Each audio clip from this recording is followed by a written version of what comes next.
vous avez compris qu'aujourd'hui, je vais vous parler d'irrigation des plantes fourragères.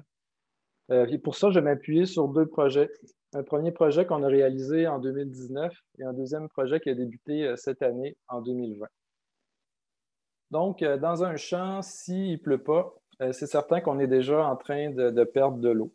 Et en absence de culture, la principale source de perte est par évaporation. Donc, la surface du sol va être grandement exposée. C'est un peu ce qui se passe là, après un semis en attendant que la culture en attendant en fait que la culture s'installe.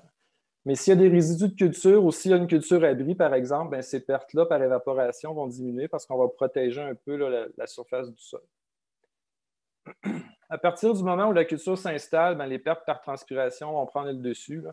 Plus le couvert végétal va se développer, bien, plus les pertes par transpiration vont augmenter et celles par évaporation vont diminuer parce que la culture va agir un peu comme un parasol, si on veut, pour protéger la surface du sol.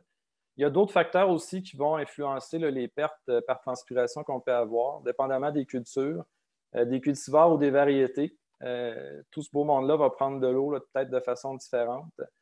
Et aussi, un sol qui est sec, ce n'est pas une situation qui est souhaitable nécessairement, surtout pas avec l'irrigation, mais en fait, un sol qui est sec va être un sol où la plante va avoir de la difficulté à aller prélever l'eau qu'elle a besoin, donc ça va diminuer la transpiration. Mais comme je disais, ce n'est pas nécessairement la méthode à utiliser.